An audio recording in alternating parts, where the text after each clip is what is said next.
اللہ نزل احسن الحدیث، اللہ وہ ذات ہے جس نے اتارا بہترین بات کو، احسن الحدیث، احسن الحدیث بہترین بات اتاری، کون سی؟ کتاباً، یہ کتاب اتاری، یہ قرآن اتارا، متشابہن، جو ملتا جلتا ہے، جس کے مضمون ملتے جلتے ہیں، جس کی واضح و نصیحت ملتی جلتی ہے، جس کے دلائل ملتے جلتے ہیں، مثانیہ، بار بار پڑھا جانے والا،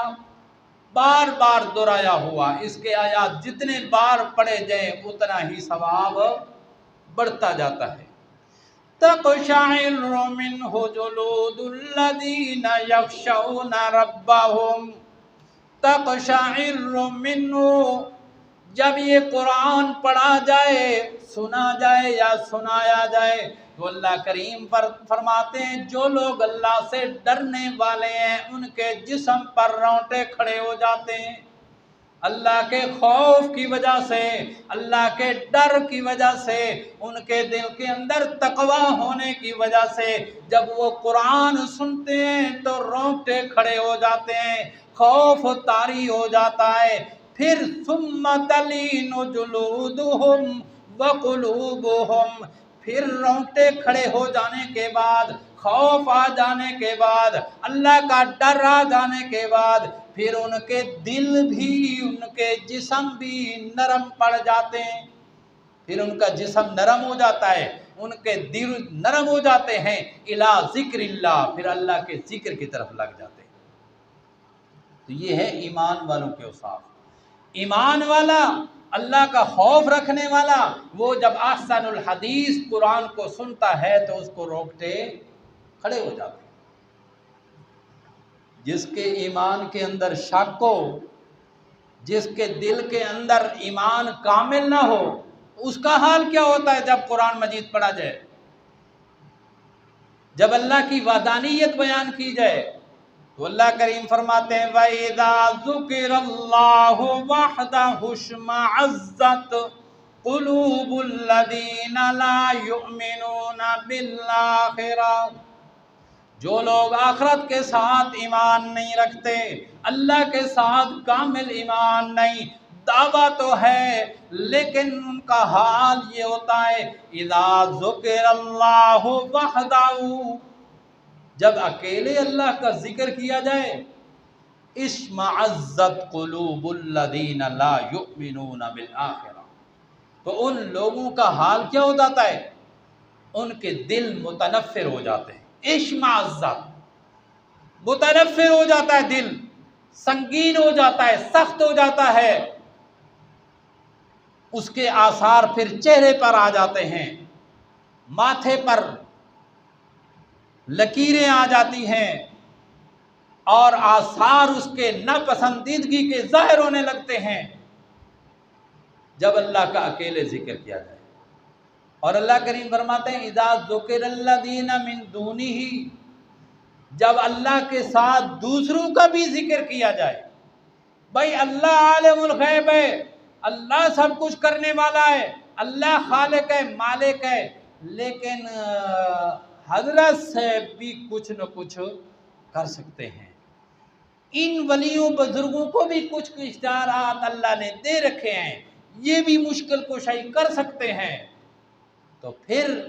اللہ کریم نے پھر ان کا حال اذا ہم یستبشرون، خوش ہو جائے، ماشاء سبحان اللہ سبحان اللہ، پھر ان کے آوازیں بھی بلند ہوتی ہیں، خوشی بھی ہوتی ہے جب اللہ کے ساتھ دوسروں کا ذکر کیا جائے۔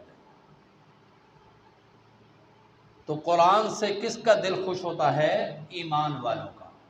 ان کے رونگٹے کھڑے ہو جاتے ہیں، دل و قلوب ان کے نرم ہو جاتے ہیں، جسم نرم ہو جاتے ہیں اور رب کی طرف متوجہ ہو جاتے ہیں۔ تو قرآن کریم کو اللہ کریم نے حدیث کہا ہے، فَلَعَلَّكَ بَاخِعٌ نَفْسَكَ عَلَىٰ آثَارِهِمْ إِن لَّمْ يُؤْمِنُوا بِهَٰذَا الْحَدِيثِ، میرے پیغمبر اگر یہ اس بات کے ساتھ قرآن کے ساتھ ایمان نہیں لے آ رہا ہے تو پچھتانے کی ضرورت نہیں، آپ کا تو یہ حال ہو چکا ہے۔ لَعَلَّكَ بَاخِعٌ نَفْسَكَ اللہ یکونوا مؤمنین، اگر وہ ایمان نہیں لے آ رہا ہے تو آپ اپنے آپ کو موت کی گھاٹ نہ اتاریں، بلکہ آپ تسلی رکھیں۔ آپ کا کام تھا پیغام پہنچانا، آپ نے پہنچا دیا، آپ نے حق ادا کر دیا، اب راہ راست پر لانا، ہدایت دینا، ایمان دلانا آپ کا کام نہیں۔ ان نشاء ننزل علیہم من السماء آیتا، اگر میں اللہ چاہتا، میری مشیت ہوتی تو آسمان سے ایک نشانی لاتا، زبردستی ایمان لانا مقصود ہوتا تو میں ایک چیز آسمان سے نازل کرتا، فَظَلَّتْ أَعْنَاقُهُمْ، ان کی گردنیں خود بخود جھک جاتی، یہ مجبور ہو جاتے، لاچار ہو جاتے ایمان لانے پر، جس طرح بنی اسرائیل کے ساتھ اللہ کریم نے فرمایا کہ ہم نے کوہ طور کو اٹھایا، وَإِذْ نَتَقْنَا الْجَبَلَ فَوْقَهُمْ كَأَنَّهُ ظُلَّةٌ وَظَنُّوا أَنَّهُمْ أُحِيطَ بِهِمْ، ہم نے پہاڑ کو جڑ سے اکھیڑا، ان کے سروں کے اوپر لا کھڑا کیا، ہاں بھی مانتے ہو یا نہیں؟ وَرَفَعْنَا فَوْقَكُمُ الطُّورَ، کوہ طور کو ہم نے ان کو اوپر کھڑا کیا اور ہم نے کہا خُذُوا مَا آتَيْنَاكُمْ بِقُوَّةٍ وَاذْكُرُوا، پکڑو اس کتاب کو اور جو احکام ملے ان کو مانو۔ وہ چند لمحات کے لیے اللہ کریم نے ان کی آزمائش کے لیے ایسا کیا تو اللہ کریم نے فرمایا دیکھا کہ مان لیا کہ نہیں مانا، اگر زبردستی ایمان مطلوب ہوتا تو میں بھی ایسا کر دیتا میرے پیغمبر، لیکن زبردستی ایمان مقصود نہیں، ایمان کے اندر انسان کی آزمائش اور ابتلاء مقصود ہے۔ میں نے انسان کو یہ ایمان اختیار کے اندر دیا ہے،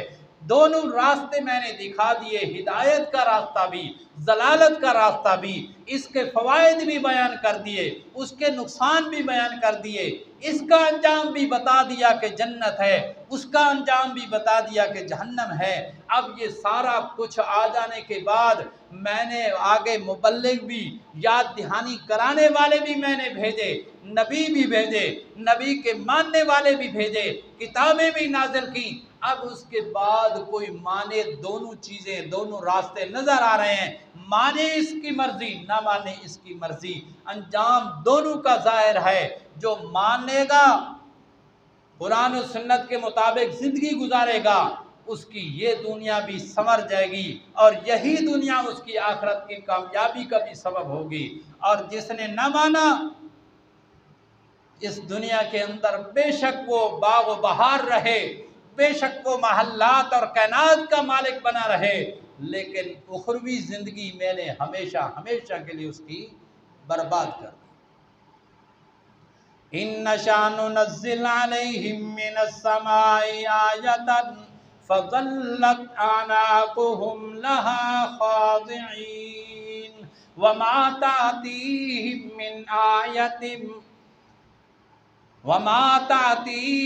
من آیت من ذکر من الرحمن محدث